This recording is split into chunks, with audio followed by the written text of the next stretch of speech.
get there. I ran a pretty good time. I think I ran a 4.4 something. Well, okay, what'd you really run? Yeah. No, I was smoking. I was riding. I was smoking. 4, 5, 9. That's not it. That's not the story. You are smoking. Yeah. That's that one clock, that one scout that got you a 4.49. Yeah, I ran a 4.4. Digital, official 4.62. Hey, fly it.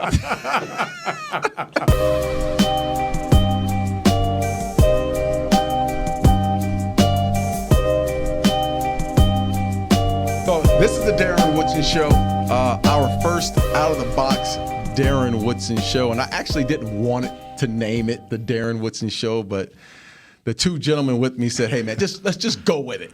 So we're gonna go with the Darren Woodson Show. And I want to start off by saying this: 13 years actually with the Dallas Cowboys, and I retired and went into the ESPN and for 14 years. And for 14 years, what I did on TV was great. I had a great time, but it was always scripted.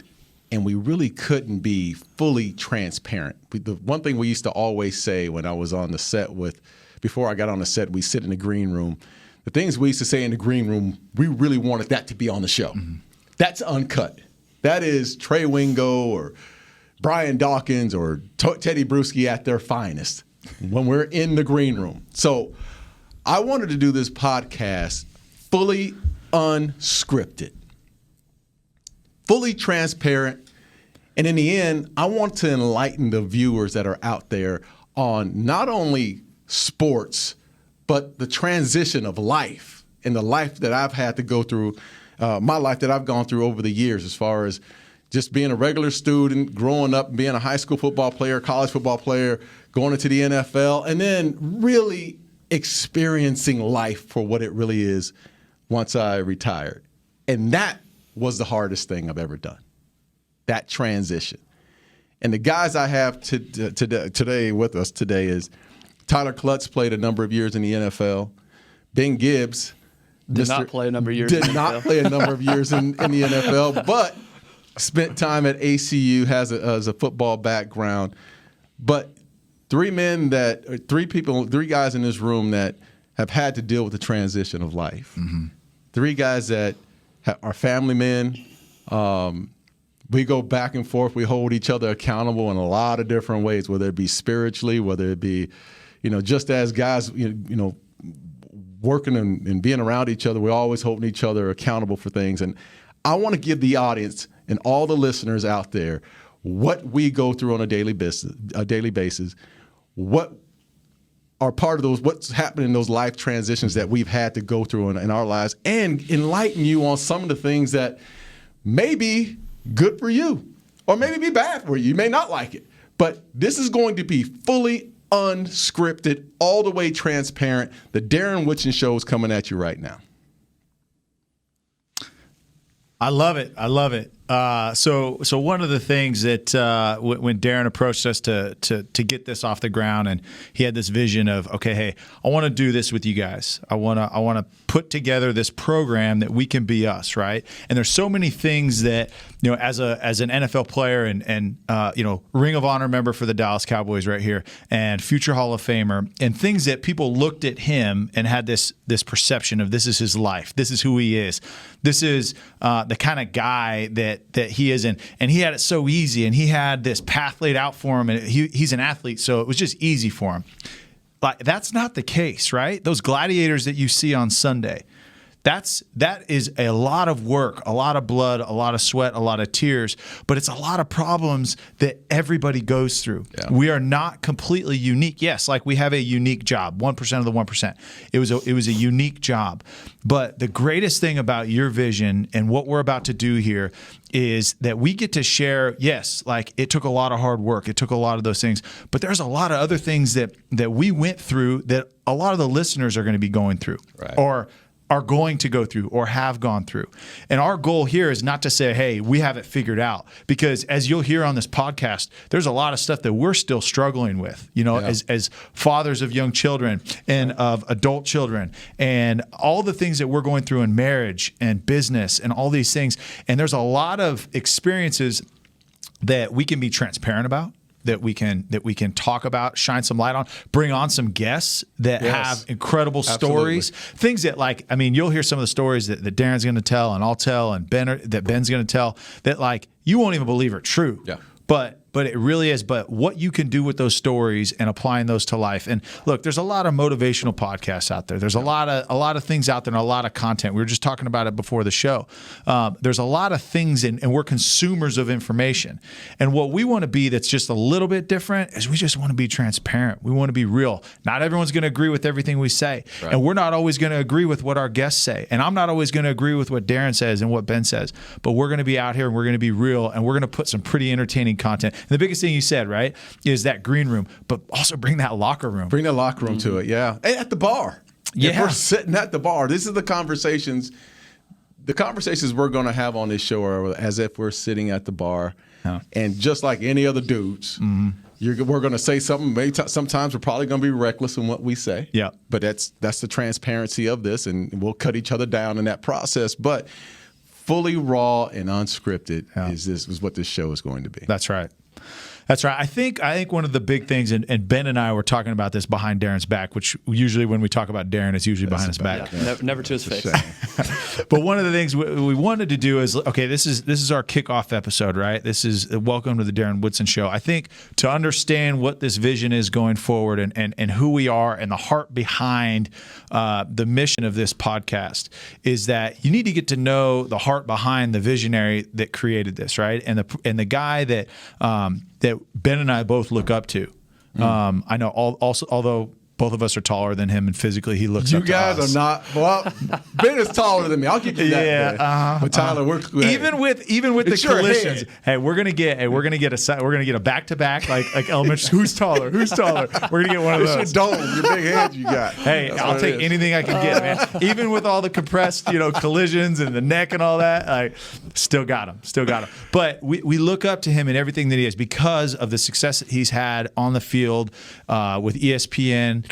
In life, the groundedness that he is. And everybody that I talk to that says, oh, Darren Woodson, oh my gosh, he's one of the best football players, one of the best safeties I've ever seen. It's like, but you got to get to know the man that Darren is. And so our goal here for this kickoff episode is to dive into the life of Darren. Understand who he is, how he got to this place, how he got to 13 years in the NFL, 10 years longer than the average career, how he was successful in the career, but then how he made that transition and is continuing to make that transition. Because one of these things that we'll talk about on this show is a transition is not one single event, right? Right. It's a process that continues on and on and on and on. Yeah.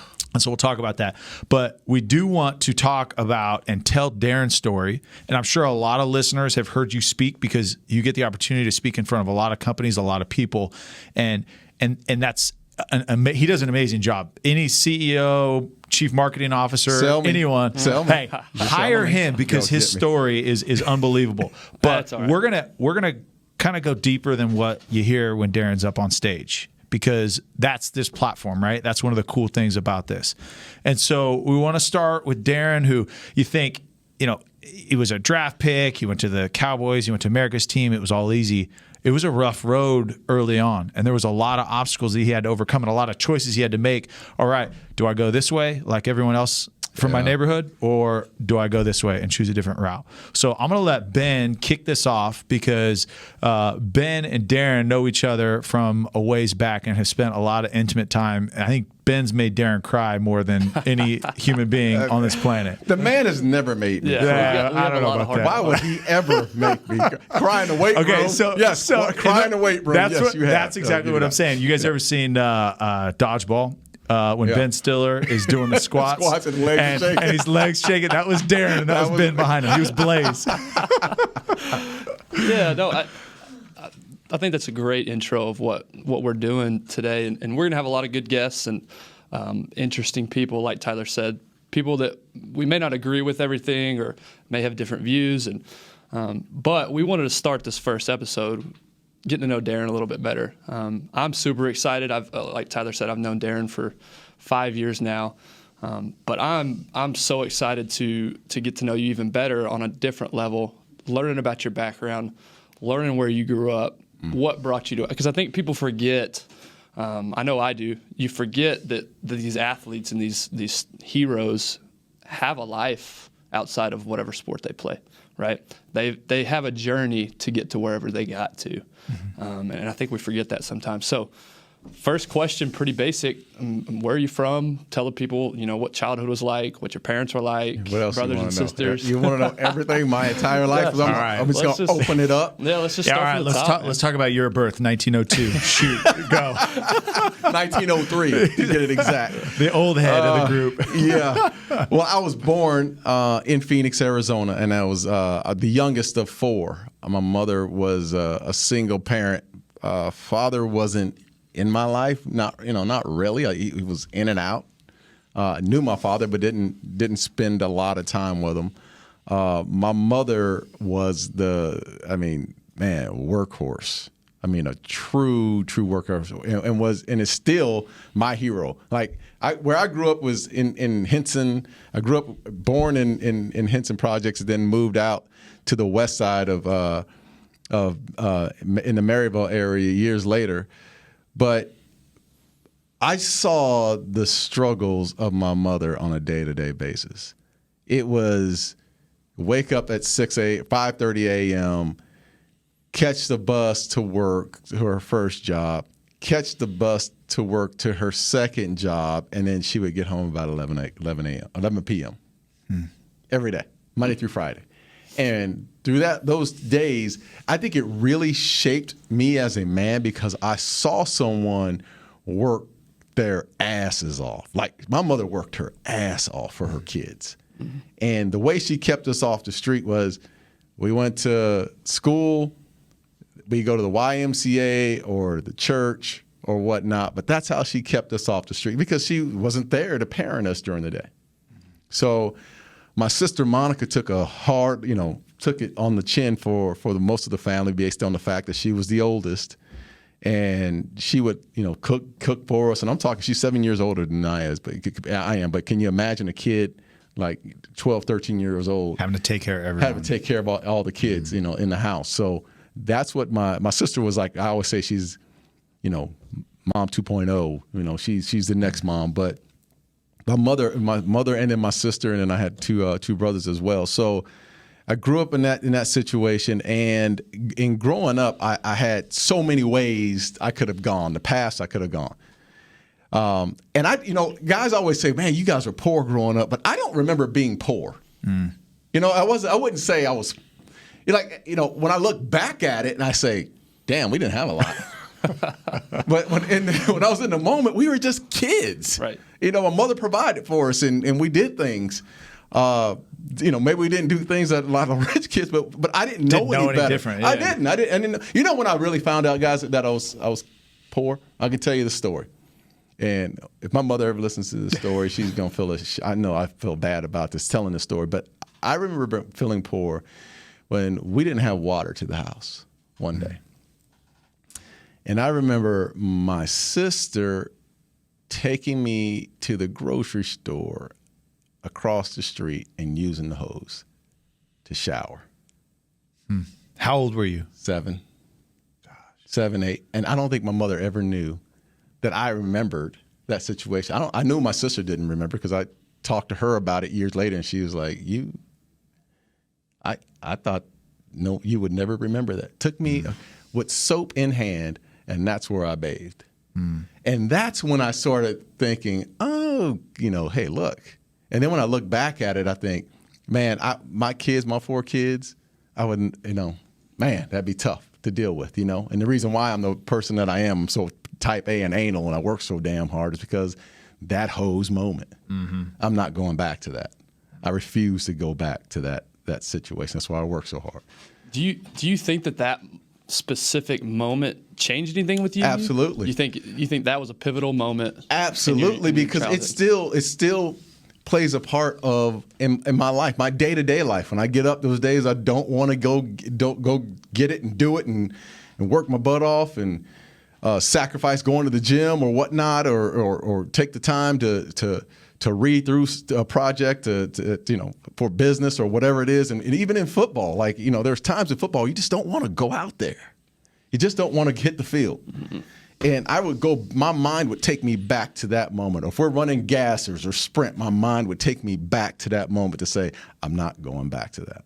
I'll bust my ass. I'll do whatever it takes to run through that wall. But that moment changed my life. Really did. So you're going through this, right? And you make this conscious shift, like even at that young age, like, wow, like I don't want to be here anymore. I don't want to do this. So what did you tangibly change, or at that point, where did that direction go? And say, okay, hey, I'm motivated now, whether it's Pop Warner football, or whatever it is, that okay, my way out is this. Yeah. And that choice between watching everyone around you, like, okay, here are my options. And we talked earlier today, you said there was 2 options where I grew up. Yeah. Walk us through that as you go, okay, hey, I can go this way or I can go that way. Yeah, I think my options were easy. And I knew when I was, I've told my kids before in the past, I knew when I was 7, 8, or 8 years old that I was going to play football. I knew it. Like, you didn't have to tell me anything else. I knew that I was going to play in the NFL, period. What do you think started that, though, it was at just 7 years old? Because I was a damn good football player. I'm just going to say it. No, in Pop Warner I could see you being a little bully out on the field, right? It was the craziest thing. I couldn't hit a curveball. I've never been a very good basketball player. I've been okay. I've seen you play basketball. You're not very good at basketball. Anywho, I'm gonna duck a few times on you. I just didn't. I mean, football just came easy to me. Tackle that guy, get him on the ground. The game was always easy to me. Now it got harder as I grew up, but at a young age, I was known in that area as a very good football player, and it just stuck with me. So early on, it was sort of like my identity, I guess, what I would say, is that, Woodson can play. Woodson's a good, football player, and people talked about it through the process. And I think, the ability to play football at a high level early, it gave me that name, and it kept the gangs, the guys that I knew that were in gangs, kept them away because they always looked at me as like, he's just a football player. He's not banging with us.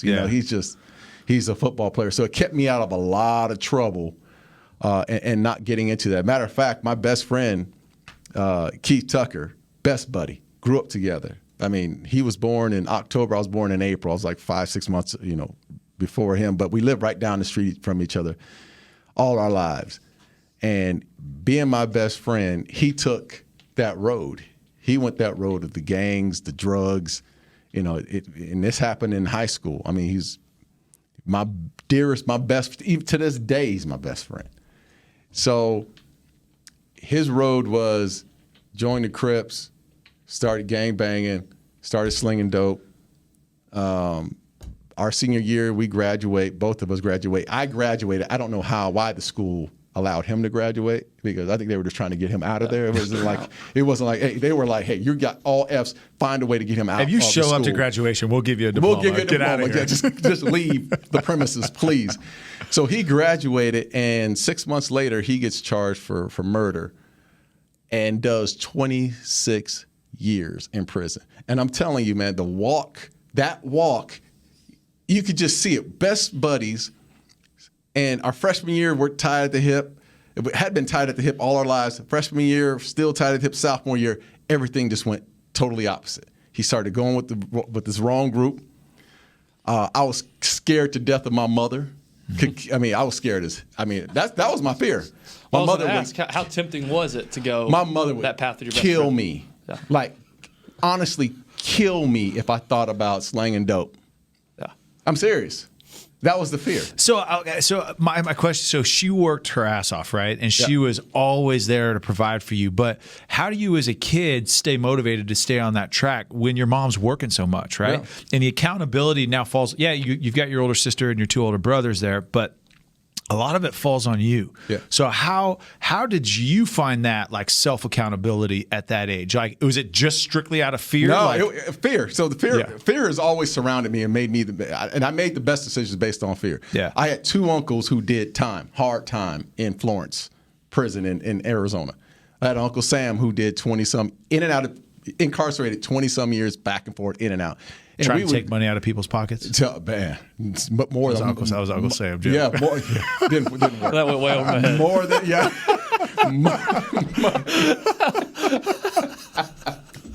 Anywho, Tyler. Good joke, man. But Sam was a guy who was a street legend, but always found himself in prison. And he was my mother's brother, youngest brother. And we would go visit him in Florence. And if you've ever been into prison, and when those gates close on you, It's a sound that It's real. Yeah, it's real, and especially at a young age, 8, 9 years old, going with her to go visit Sam and to watch that, see that big wall that was in Florence, and you know, it was savagery, man. I just felt like there's no way I could ever live in a box like that. So I think that was a huge deterrent for me early on. But to watch Keith go through that process, and for me to be going to visit my uncles at Florence all those years, and then come back and not visit, and then to have to go see Keith years later, who's a guy who's like in my split image. You know, we best of buddies, man. I know his deepest, darkest secrets. To see him go 26 years in prison, and to visit him, have to visit him. I took my kids. I took my oldest son to go see him a number of times, to go see him, later on. But man, I made the decision based on the fact that I could not see myself in jail. Can we go into that, right?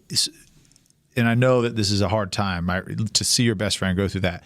But what does that conversation look like between you and Keith when you go visit him for the first time? When initial, what is that conversation from him to you? Like, man, like I can't believe it. I mean, what does that look like? The first time it was, going to, talking to him in jail, and he was in jail before he went to prison. So he was going through the court case, and I was in college. That was my freshman year in college. And to sit down with him and the emotions, like he'd already been crying before he saw me. His mom showed up, his father showed up, and he knew the circumstances. He knew this was not going to be, a good outcome. A week in jail. Yeah. This was going to be a lifetime of jail. And the heartache was to know trying to figure out if the sentences were going to be a lifetime in prison, or there was going to be an end date, maybe 25, 30 years or whatnot. That was the hard part of going through that. So for me, it was emotional because this guy's a part of me. This is the same kid when we were in grade school, when we got into fights, that's who you want rolling with you. He was right next to me. Like people say, oh, he's ride or die. No, this dude was ride or die. Like, I'm getting my ass kicked. Here comes Keith. Yeah. Or vice versa. You just had each other. We weren't even friends. We were family. Yeah. And to see your family going, it's almost like a death, man. It really is. And that's the first time I saw him. We knew he was going to do some really, a long bid. And sitting there and him saying to me, I remember him saying, look, it was my freshman year at Arizona State, and he said, I will never see you play in person. And that was a hard one, man. Knowing that, man, I look at, I've told the story before to kids, and I'm like, there is so much truth to that story, because you can make, the decisions you make at an early age can affect the rest of your life, period. Whether it be good or bad. At that age, he was 18, 19 years old, the decision he made changes his entire life forever. Even today, he's out now, but it's tough. It was a really hard time. His life, not only his, but yours too, right? And again, you had a choice, right? How am I going to let that affect me? So you had that conversation. I'm never going to see you play football. But what was that choice going forward? Did that heighten your motivation? Did that, were you upset? Were you, were you mad? What was that feeling going out of that? Like, was it like, man, you're an idiot? Like, what are you thinking? Yeah. Like, what was that, like your mindset? Like, obviously crushed, right? You lost your brother. But but it was more of a depressed state for me. It wasn't like, I couldn't see the light at the end of the tunnel for him. Like, I knew I had dreams and aspirations, and it's almost it's like a feeling of guilt at the same time, because I knew where I was going. I was going to school. I was going to Arizona State. I had football and I had school in front of me. I had a whole life in front of me. For him, it was just, it was like the end of the road. And it's not, you're not promised tomorrow, especially when you go to prison, man. It's just, you don't know what's going to happen in prison. So his life wasn't promised. And I could always remember that, like, I mean, damn, am I seeing, am I ever going to get the call while I'm in college? Coach comes up to me and says, hey, your friend got murdered, while he was in prison, because he was gang affiliated. And you go into prison, and that's in those terms, you never know. So it was sort of a depression, because I was practicing, going through school, feeling guilty, knowing that he was behind bars. And even when there were times where I felt like I need to go see him, and I couldn't because I was at camp or whatnot. I couldn't go do those things until the season ended, and then I'd go visit him. But those are some hard times to go through. Talk about the first couple of years at Arizona State, right? You like you said, you were that kid that was known to be the best football player on the team, young. You go through high school, you choose to stay home, go to Arizona State. What was that transition like from high school to college for you? Because for a lot of guys, it's very different, right? So everyone's like, oh, yeah, speed increases, like it's harder, ball's harder. But there's so much more to that transition than just the game. Yeah, right? you know what? For me, honestly, the game wasn't the transition. My transition was this: I came out and I was what they called a Prop 48. And Ben, you're too young to know what a Prop 48 you are. Well, they didn't have them in West Texas, right? Yeah. We were all Yale bound in West Texas. Man, I went to Fresno State, the last Prop 48 school in the NCAA. So really, exactly. My class was the last Prop 48 class. Wow. Yeah, okay. We were much too sophisticated for all that. Okay. I don't know what you're talking about. Y'all drinking your West Texas wine, huh? Well, so whatever. But anyway, so Tyler knows what a Prop 48. So basically, I had to sit out. My grades weren't good enough. I had to sit out my first year of football. Yep. At Arizona State, and couldn't be affiliated with the team, right? I had to work out with all the other props. Yep, I had to work out. I couldn't touch football, anything organized football. I could not be around. And for me, from playing since I was 7 years old, never missing a season and going all the way into that freshman year, and then basically being known as a guy that had this identity of playing football. And then getting in and trying to go to college and then being a Prop 48 and not being associated with the team. The problem I had was this. My buddy was going to prison. I had to sit out that first year, and I just felt dumb. I mean, when you're a prop, I don't know how everybody else that was a Prop 48 felt, but I just felt like I'm just not smart enough to get this done. Like the embarrassment that came along with that was staggering. Because as you well know, in the locker room, it's unforgivable. Unforgivable. They'll say things to you in the locker room like, dude, you're too dumb. You can't even. Hey, prop. Yeah, hey, prop, come here, man. Hey, you big dummy. And I felt like, and I was like, man, I'm a smarter kid than that. Yeah. I didn't have any effort. I just didn't give any effort. Yeah.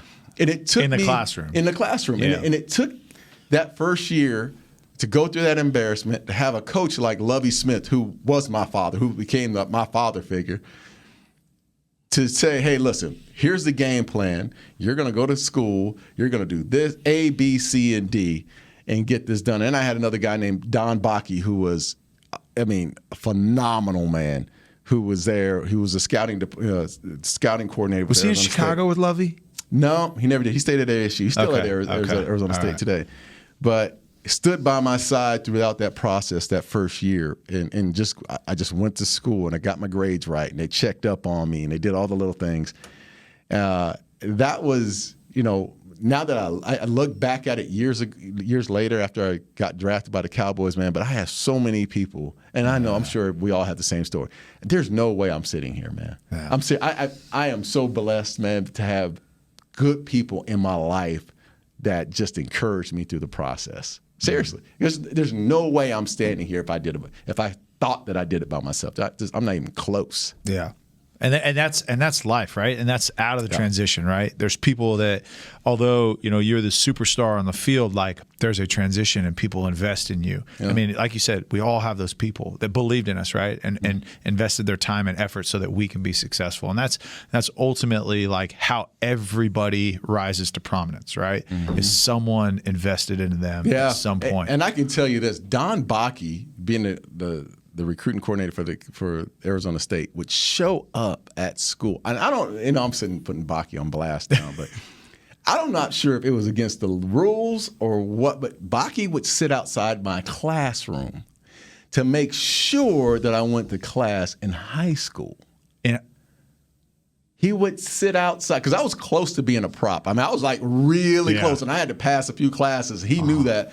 He would sit out for that my science class and say, "Hey, I want to make sure you're here at 7:30, 8 o'clock a.m." In high school? Oh yeah, in high school. So not uncommon. So we had a guy back in Clovis High that was a receiver, and I think he led our section, was top 2 or 3 in the state of California, which obviously we'd know what happened if Arizona played California in high school football. What would happen?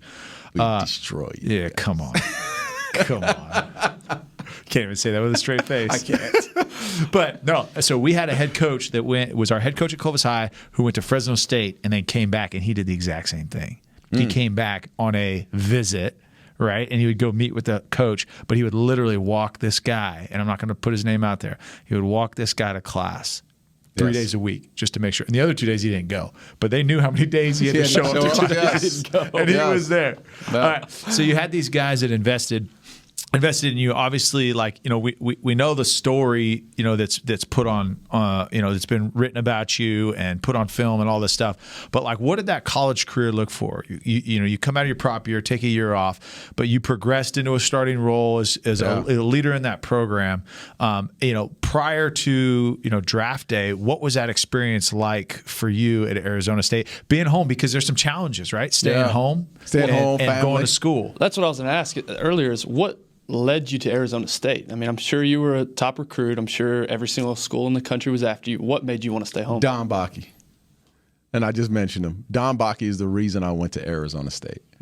Period. Point blank. And, I owe, this guy I think he's out of Pottstown, Pennsylvania. And if you saw Bakke, you would say, yes, he's from He's the he's the definition of Pottstown, Pennsylvania. But tough, little small Italian guy, rugged. I'm talking as rugged, and would walk into Maryville High. And Maryville High was Maryville High was a very rough school. Culturally very different than Pottsville, Pennsylvania. But he would show up, man, and he just poured so much into me, like so much wisdom into me. And, again, not having a father that was in my life day to day, I didn't have a man that would tell me what to do. Hell, I was the man that was telling, I'm the one that was telling myself. My mother was there, but to have a man step in and say, hey, look, this is what you have to do. And I actually respected that man. That said a lot, man. Because there wasn't a lot of men that I actually respected at the time. And he just laid it out, gave me a game plan. People always talk about having a vision. You have to follow the vision. I think that's BS. I really do, man. Like following a vision. I think if someone lays it out, I don't care if it's a coach or an executive, it's not about the vision. It's about the person leading the vision. Yeah. Seriously. Yeah. It's about, Bakke, he had a vision, but I had to follow him first before I followed the game plan of what we needed to do. And that game plan was, hey, I just barely missed being a Prop 48, but he still, even after the fact, I still followed him, and he said, hey, here's the vision going forward. You're going to be embarrassed. You're going to go through this process. You're still Darren Woodson. You're still a good football player. You're still a good student athlete. You're going to do the right thing. You got to sit out this year. You got to just trust me. Just believe in me. And I believed in him, man, and it panned out in the end. So one of the things that I hear, though, and tell me how important this is, especially your childhood, right, and having a male figure not always be there, right?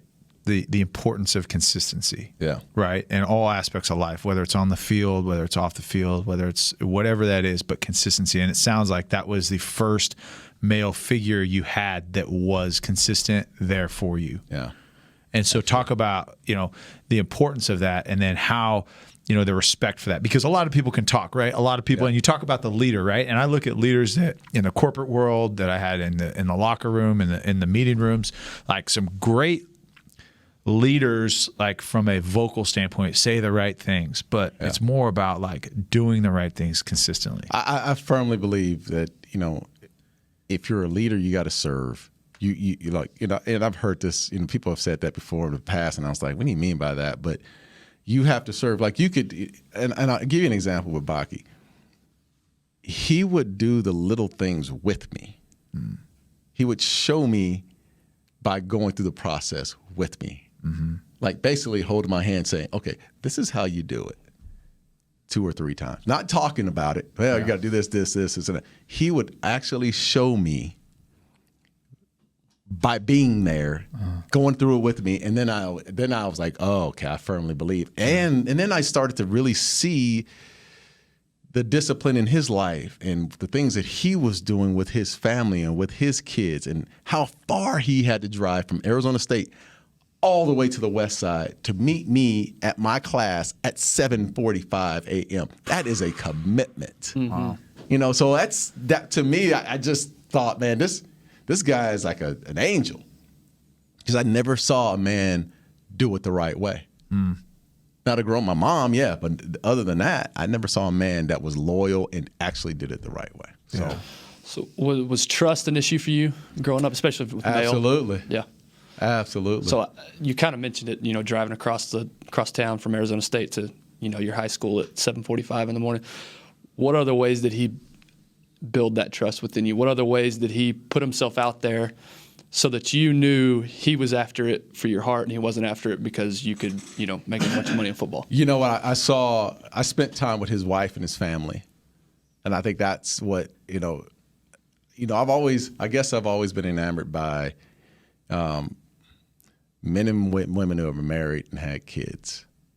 Like the man was in the life of the kids. Because I grew up in an area where it's usually mom or grandma who's raising the kids. So to see Baki and Coach Lovie Smith, who were God-fearing men, loved their wives, loved their kids, poured into their kids, and they had their own problems. I mean, I'm telling you, I know they had their own problems. I didn't see a whole lot of, but I just saw the sacrifice of men. Like, they were real men. They were open the door for their wives. Matter of fact, Don Baki used to, Lovie Smith used to say, my wife, when you're over my house and my wife's about to walk through the door, she better not touch the knob. So I was like, that's a man.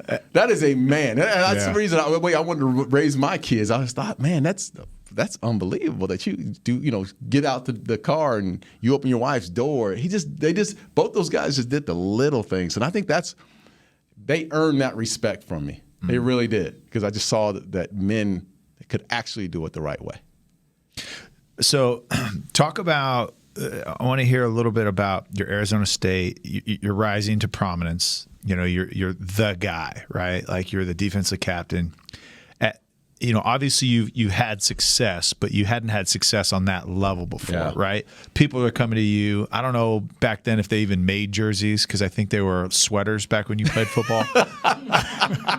And leather helmets. Go ahead, finish it off. No face mask. No face mask. Yeah, suspension helmets. The whole deal. Keep going. But so now you've got these people that come to watch Darren play, right? Because they know that they're going to be seeing you on Sundays at some point. How did you handle that? How did that affect you? Right, wrong, or indifferent, right? And that's the whole thing, is like transparency. Like, I didn't handle it well in college, right? Like, I didn't. Like, I felt like I worked hard, but like, I also, I don't know, I was kind of a piece of crap in college, to be honest with you. You still are a piece of crap. Yeah, but don't tell my wife that. I've fooled her for 10 years. But how did that affect you through that time? And then thinking, okay, hey, as I'm thinking about the next level, what do I think about the guys around me? Again, Yeah. and the reason I'm saying that is because I want to come back to the leadership, right? Yeah. Because I've talked to guys that played with you, and I talked to guys that the amount of respect that they had for you was completely different than a lot of these other guys that I played with. So talk about Arizona State, and then I want to get into the transition into the NFL. You know what? I think the best thing that happened to me at Arizona State was that I was a prop 48, and I had to sit out that first year because I had to sit back with humility, and I couldn't even go to the games. They couldn't give me a ticket to go to the game. Yeah. So I would have to sit in my dorm and watch the game, or we had these little common areas and watch the game and see the fanfare and you know how it is at any stadium, a big school stadium. There's 70-some thousand fans, and they're all doing tailgating. Like, yeah, the high school you played at. Yeah, but anyway, we didn't play for that many. I can promise you that. But they would be tailgating and all, and I was not a part of it. And there was so much humility to go through that process. Yeah. Like I had to swallow a lot of pride and eat a lot of crow in that situation. But watching it from afar, really, it was a humbling experience. And then when I was able to play, it always took my mind back to, people would always say, "Why are you so hungry? Why are you hitting so hard in practice? Why are you going under?" Because I missed an entire season. Yeah. They took football away from me.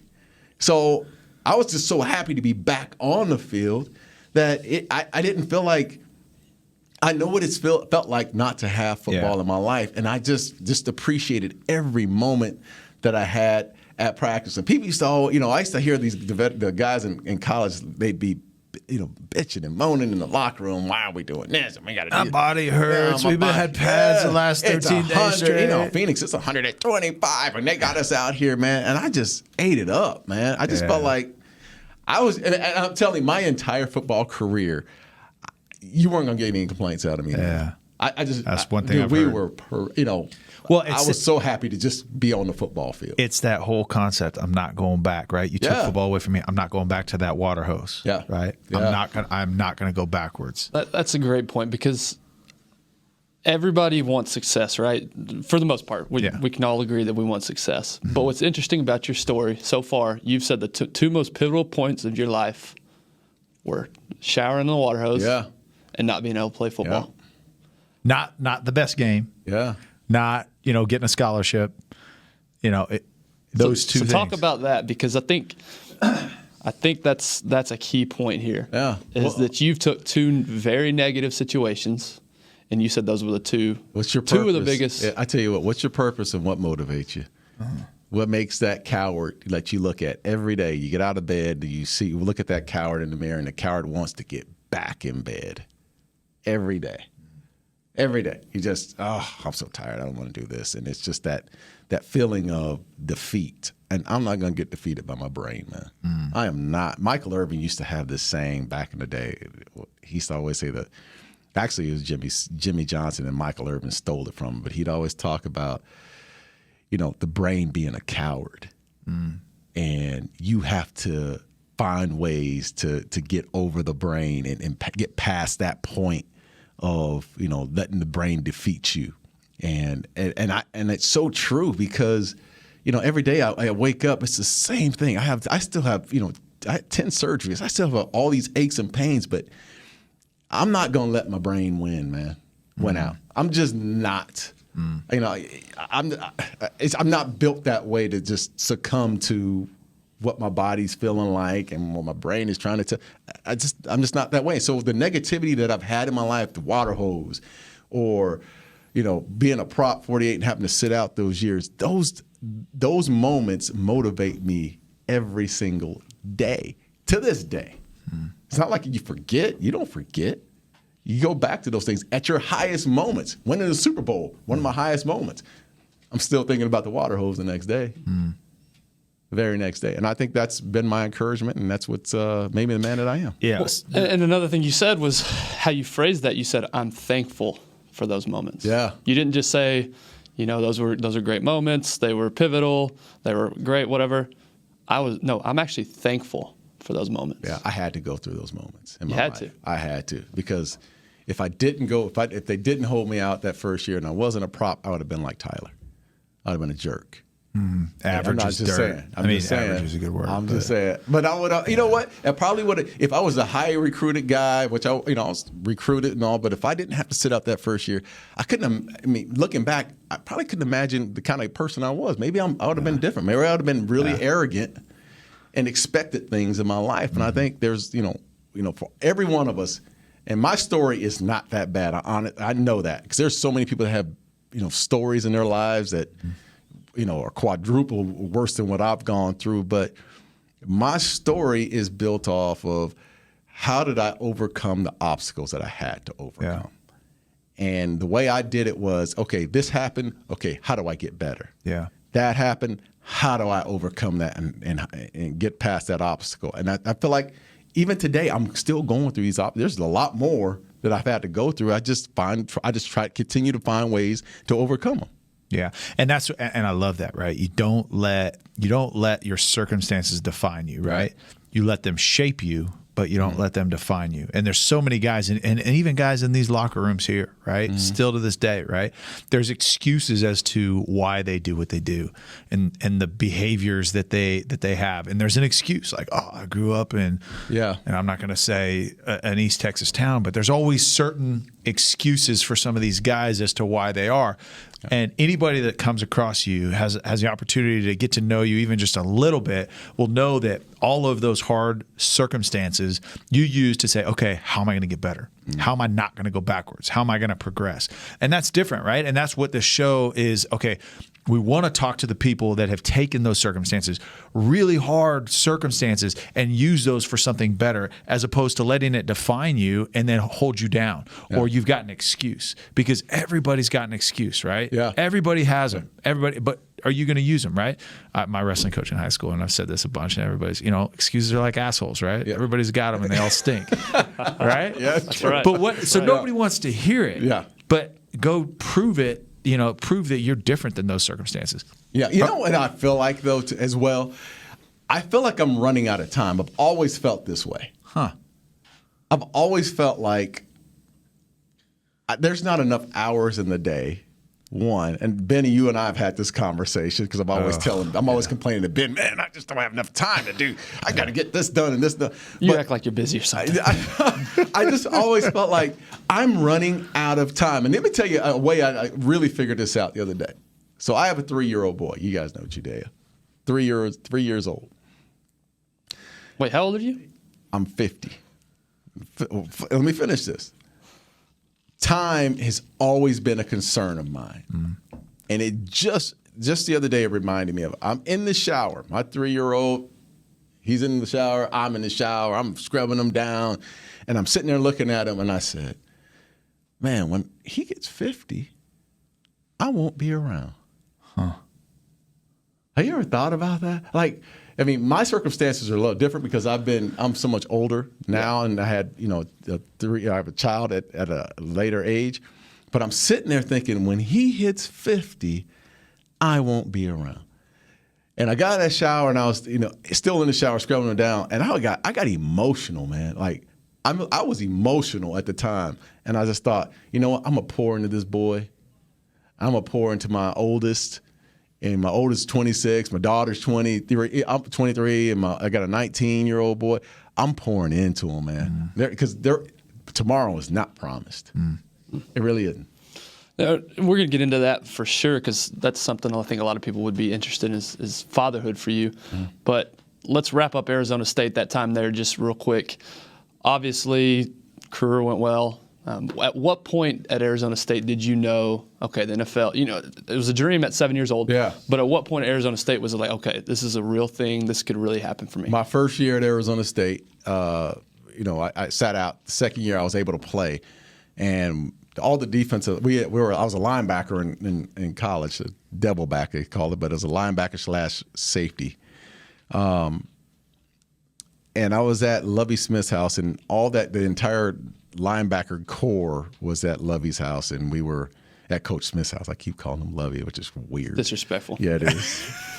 I was at Coach Smith's house, and we're sitting there, and they're cooking out, and families, his whole family's there, and all the players are there, and we're watching the Arizona, or it was the Phoenix Cardinals at the time, who had just gotten to Phoenix a few years back, played the Chicago Bears, and Mark Carrier was the safety for the Chicago Bears. He was a kid, the guy that played at USC. He was a phenomenal football player, All-American at USC, and then got drafted by the Chicago Bears. So I'm sitting there watching Carrier.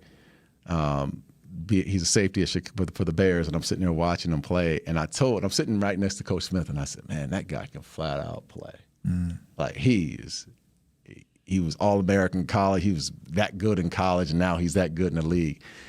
And Lovie Smith turned to me and said, that dude couldn't hold your jockstrap. You beat him out today if you were playing. And I sat back and I thought, there is no. Wait, you for real? What? Yeah. Wait, you for real? What you talking about? What are you telling me? Yeah. But he said it and so casually, and then he told me, he said that and then he did something else, and it stuck with me. And then the next day he said, I shocked you by saying that, didn't I? We were in a meeting. He said, yeah. I said, yeah. And he said, look, man, you're a damn good football player. You're going to play for a lot of years when you get done here. And I think that was the reinforcement of me to have the confidence and the belief that I'm going to play at the next level. That was it. And Lovie Smith, if you knew his story, I mean, he was a very good college football player, and had some time. Yeah, had a little time in the league. I think he knew what an NFL player looked like, and he always told me, you look like one. Yeah, that wasn't your uncle or your cousin or your buddy telling you. That's somebody who had some weight to it. Yeah. I bet that felt. It really felt good. It felt good coming from him because I looked up to him so much as a man. Absolutely. And he never blew smoke.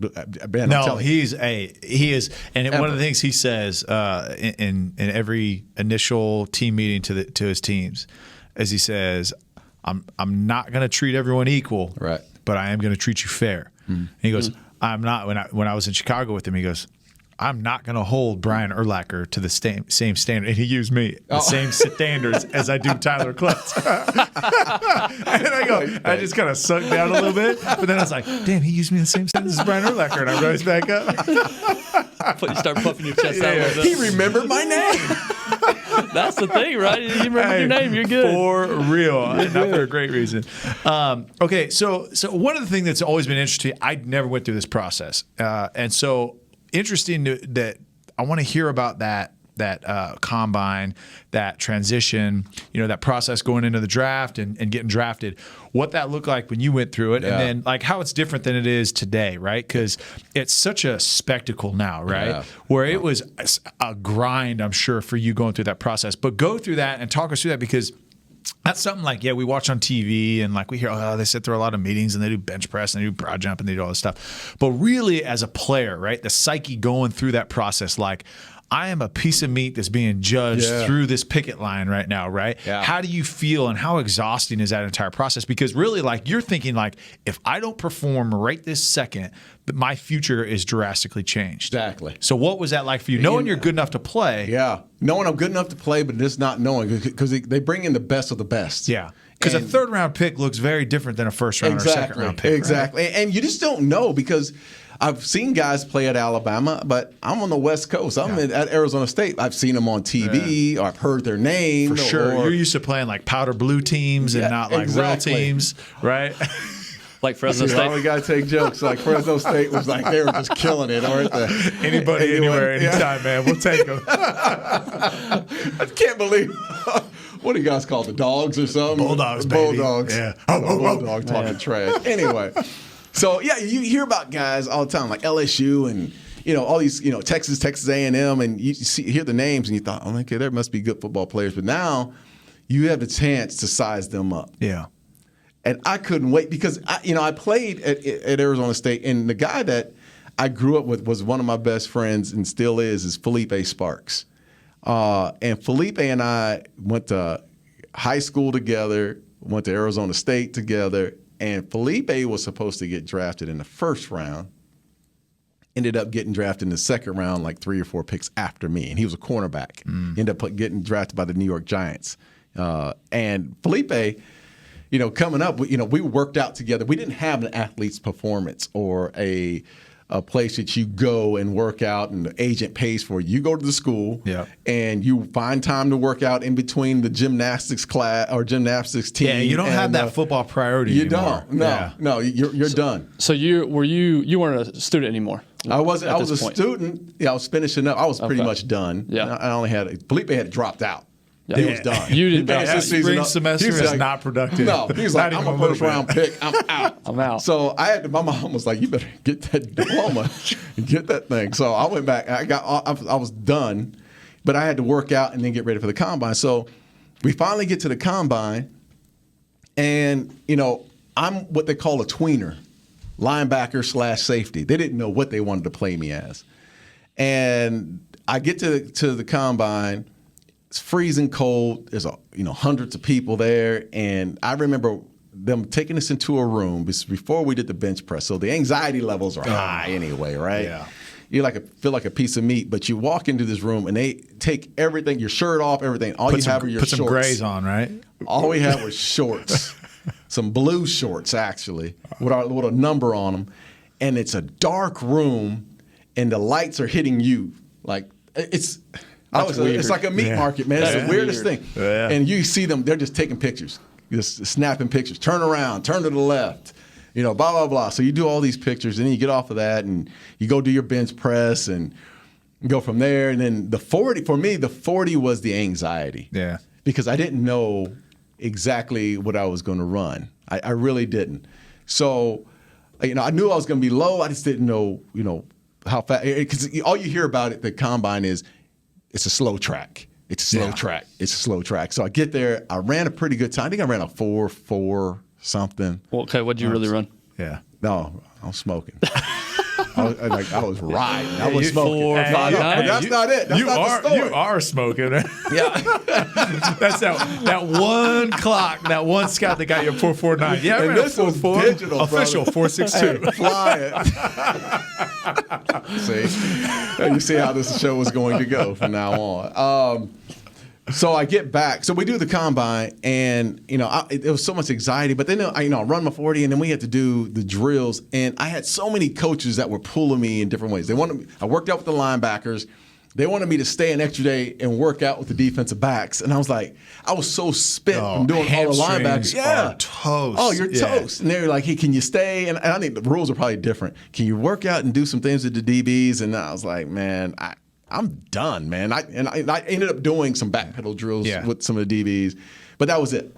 Then I went back home, and my pro day, Felipe and I were there. And again, Felipe is supposed to be the first rounder. So they're coming to see Felipe for sure. I know Felipe is going to be, they couldn't wait to come see Felipe on pro day because he didn't do much at the combine. So they come and we do the drills at Arizona State on pro day. And I ran a 4.35 on pro day. Hello. Downhill. That'd make you some money. Downhill. Wind in my back. Yeah. Wind at the back. But was that wind aided? It was all wind aided. I ran it down the ramp into the stadium. Yeah. But if you really think about it, at that time, all I did every single day was I was like a track star. Yeah. That's all I did was 40, 40, 40, 40, worked on my 40, and then got it down. First Starts, five. Yeah. So, and it wasn't, we didn't have the digital clock on the grass. It was hand. Sundial. Hand Sundial. clock. Sundial. Was that slow? Gonna wind it up. So, and then I think Felipe ran a good time, but I ran the best time there. And I think that's when the transition happened. Because when I was there, they wanted to work me out as a linebacker, and then you started to see the defensive back coach and say, "Oh wait, he come can cover with some us." ground. So I did a little bit of linebacker drills, and then I did a ton of safety drills. And I think how big were you at this point? I was about 220.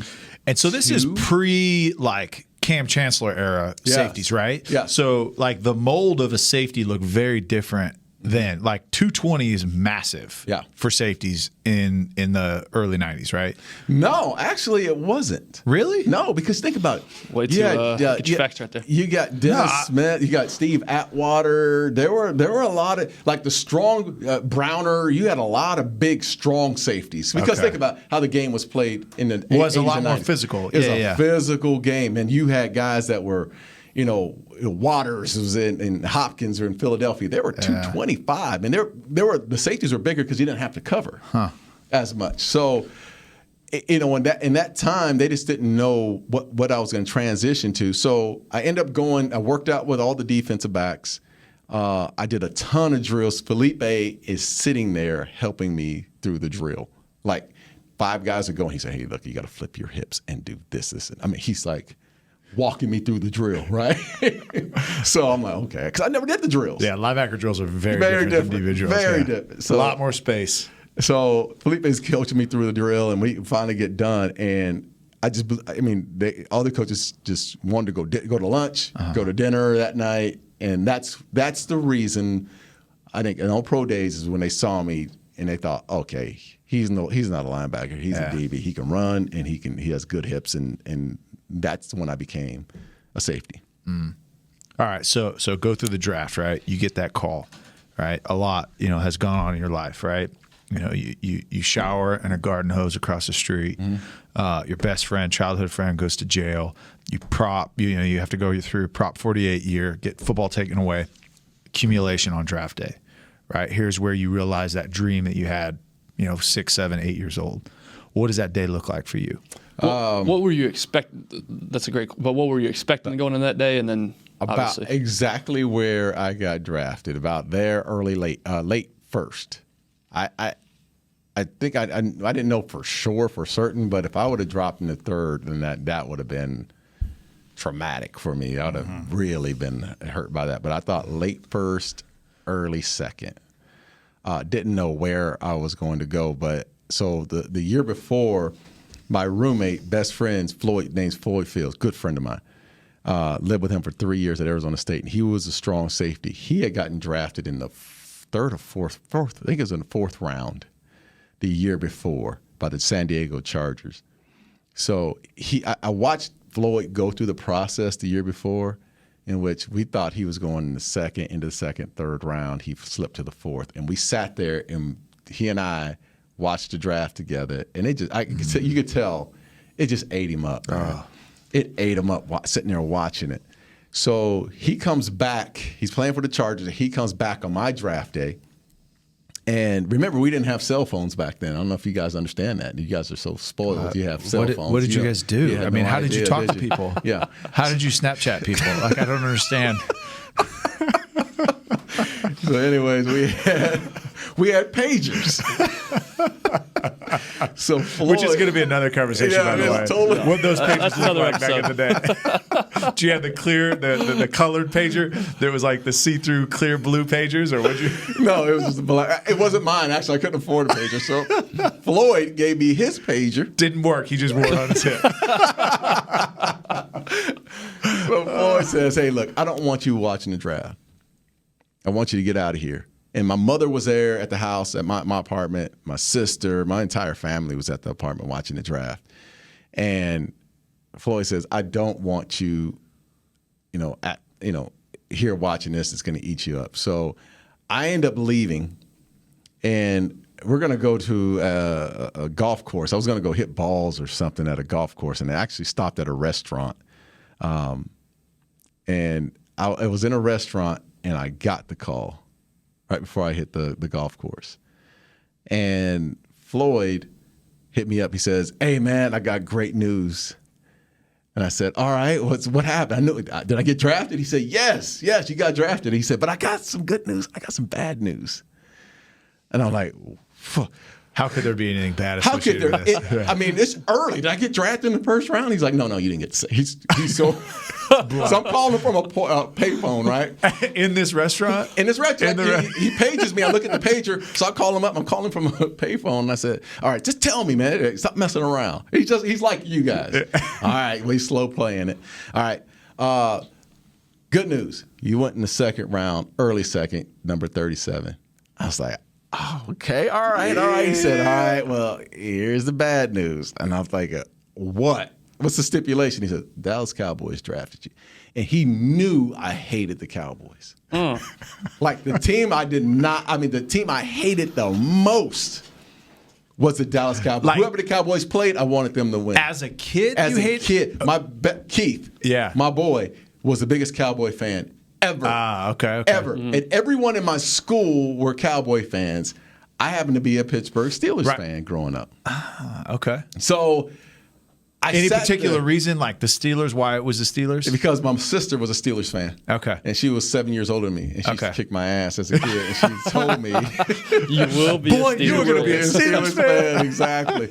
Len Swan, stalwart, me and Joe Green. I mean, I was Frank O'Hare. I was a Steelers fan. Yeah. So I said, wow, the Cowboys, huh? And he's like, yeah. He said, man, look, I don't give a damn where you're drafted, brother. And I was happy. I was. And this is 92, spring 92. Yep. Okay, so 91, the team was 11-5. Yeah. Okay. And I didn't know that. Okay. Because I didn't watch. Right. I mean, I watched college football, or we were so focused in college, we just didn't watch a whole lot of pro football. Yeah. So I didn't know what their record was. Right. And when I got drafted, I went through that process of figuring out the team on the flight, because I got drafted the same day I had to go fly out. So Floyd had already talked to the team to say, hey, look, like, he's my dude, man. He was like, look, what times you need to be there. So where's your agent? Yeah, Do you have an he's not your agent? process? No, my agent was in San Diego. Floyd's the one who handled it and then gave it to my agent. Wow. He booked the whole deal. Wow. Booked the whole deal. So I flew out that night. I should have paid for it. So we got it all handled out, man, and I flew out there and flew out to Dallas and met Jimmy Johnson and Jerry Jones, man, and it just, I feel like we could do a whole show on that. On that, we will. Yeah, that was awesome. But so you get there, this team. Okay, let me back up. What was your interview process like? And did you interact with the Cowboys at all? Did you have any inclination, like, okay, they are showing interest? Because traditionally, right, they will draft guys that they hadn't even interviewed, right? Yeah. They won't do any private work. They'll bring in 30 guys, work them out, and then they'll draft like 3 other dudes that didn't even come for the workout. Yeah. So what was that? And did you have any like? I had just a little bit of interaction with Dave Campo, who was the defensive back coach with the Cowboys, who later on became the defensive coordinator and then the head coach. Yeah. But Campo he was the one that was doing the defensive back. I never put 2 and 2 together. Yeah. He's the one that grabbed me and said, hey, let's go do some defensive back drills. And then all the other 15 coaches came out and started watching in those drills. But Campo actually ran the drill. Got it. Turn the hips, do this, do that. So that was my interaction with the Cowboys. But I never put 2 and 2 together. Huh. And then, years later, one of the things that Campo said was, dude, I sat there and watched you run a 4.3 something on that grass. And he said, that got you drafted because we needed a big, strong, fast safety. Yeah. So that was the day. So walk us through what that moment was like, though, when your buddy called you, said, hey, you just got drafted. So this whole life, like Tyler mentioned earlier, this lifelong dream was finally accomplished, finally realized. What was that exact moment? What was your first thoughts? What was going through your head at that moment? Just a ton of emotions, man. I don't know if it was, I wasn't that emotional at that moment because it was such a surprise first, and when he said the Dallas Cowboys, that surprised me, and then it was like, okay, what do I have to do next? Like I always knew I was going to get drafted, but I was trying to figure out what's next. What do I have to do? So I got back home. And thank God Floyd had gone through the process the year before, but he just sat me down and said, hey, man, just relax. You get down there, you're going to get to know everybody. It's a different world. This ain't college football anymore. It's a business. So we went through all that process. We had that conversation. And I remember getting on that plane, and I was excited, but then I was nervous as hell. Like, I was more nervous than I was excited. Yeah. Because I didn't know what was on the other side. A bunch of grown men on the other side. Yeah. I didn't know. Like in Phoenix, I went to school in Phoenix, went to Arizona State. I was in my bubble. flying to Dallas. First of all, I didn't know where Dallas was. Secondly, I was like, I got here and I was like, is someone supposed to pick me up at the airport? I just didn't know, man. I didn't know what to expect. Right. All right. So you get there. And, obviously this is an organization on the rise. Jerry had owned the team for, 4 years at this point. Jimmy Johnson starting to turn things around. As you come in, right, what was your experience? Because like I said, I just kind of joked about it. There's a bunch of grown men on the other side of it. Yeah. But it's a different game, right? Yeah. Now you're playing against 30-year-olds, 31-year-olds, 30 guys that were in college before you were even in high school. Yeah. Or guys that were in the pros when you were in high school. Right. And so, you get here, and what are those guys? What are those guys that you walked in the locker room here in Dallas at Valley Ranch, and you're like, that's the guy I need to follow around, or that's the guy that's doing it right? Yeah. That's a great question, man, because when I came in, I didn't watch a lot of pro football, but then I did see, of course, everyone knew Troy Aikman at UCLA. Yeah. Played in the Pac-10. You missed him, though, in the playing, right? No, I missed it. Yeah, I missed him. But I'd seen him play a little bit at UCLA, and he was like, the first pick. So I knew who Troy was. I knew who Michael Irvin was just because of TV and, as flamboyant as he was. So I knew that. I didn't really know Emmett, and I didn't know a lot of the players. It was so brand new to me to walk in the locker room and then see guys that were good football players. I just didn't know who they were. Yeah. And I think that was a good thing because I wasn't as starstruck walking in as opposed to some of the guys who came in who were Cowboy fans. They were like, "Oh, can I get your autograph?" And I was like, So I walk in and I go through this process of trying to figure out. It's like you're trying to figure out the lay of the land and how the tempo goes and how things are supposed to be run. And when I get here. And again, not knowing anyone, I just didn't, I was just trying to follow other people's lead. Yeah. And it took me until training camp to really figure out the lay of the land. Yeah.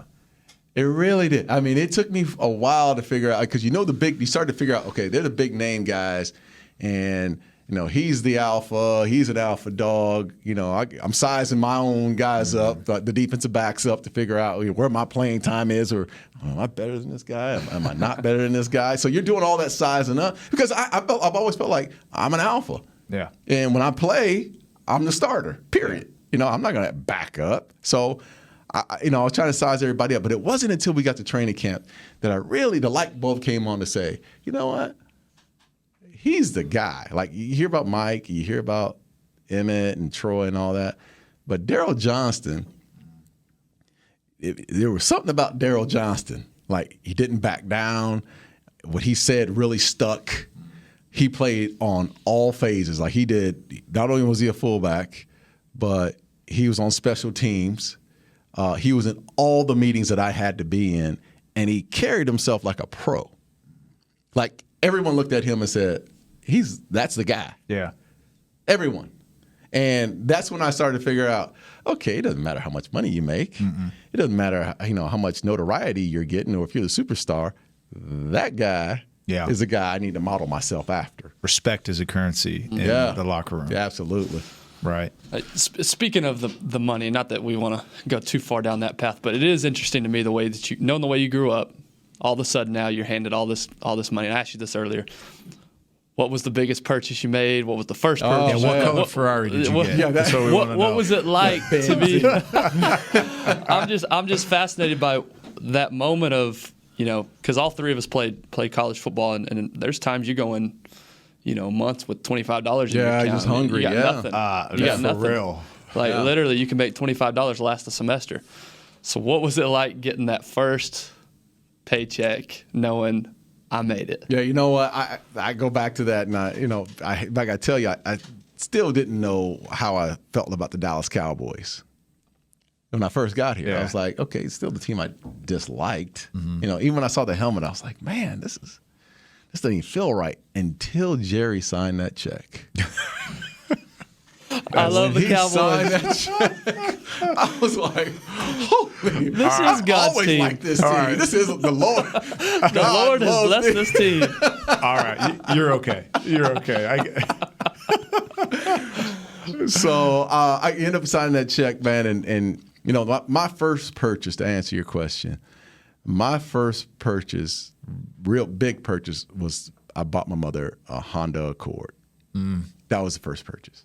And I was, you know, emotional in the sense of my mom used to drive this lime green Nova for years. Or if the Nova was working, that's one thing. But if it wasn't working, she'd catch the bus. And for years, I was always thinking, if I ever make it to the league, I'm going to take her to my mom. Yeah. And that I bought her. You know, people may make fun of me now, but I bought her a 4-door Honda Accord, which was back then was lavish. Was very lavish. Those are the boxy ones too, right? Yeah, the boxy one, man. But I didn't, you know, look, I mean, and I know, you know, I surprised her with it. You know, it was like a bye week, and I went back to Phoenix and bought her one and showed up on a Friday of work and walked her downstairs to the second floor where her car was parked and gave her the keys, and she just looked at me and just, you know, it's one of those moments, man, in life where you just, you know, you always appreciate, you know, those moments. That's what, you know, as an athlete, right? That we always that's the ultimate, like that's when we've arrived, right? When you can give back to your parents that have sacrificed so much for us to play and to do and follow our dream and get to play that. And there's a lot of your story that we still have to get to, but we got to wrap up for today. But this is just the start of the Darren Woodson journey, right? Yeah. And we dove really deep into, you know, your childhood and your friends and college and the prop year and then getting drafted. And this is just the start, right? Because there was so much more growth for Darren and learning, you know, how to be a pro, how to be a man, how to be a father. And then the challenges that these NFL gladiators have to live up to, right? But there's all these things that we go through, and I want to hear how you overcame them. But I'm just so thankful that you were, you know, transparent with us and shared this. And, you know, we got a lot of stories coming on this podcast. So everyone's got to continue to tune into this because we're going to hear more about Darren. You're up next, big fella. Luckily, I bought myself a week. But hey, thank you all for joining us so much on the Darren Woodson Show. Thank you for creating this. We're excited to see where this goes, and we're really excited to affect people in a positive way. Thanks, bro. Appreciate you.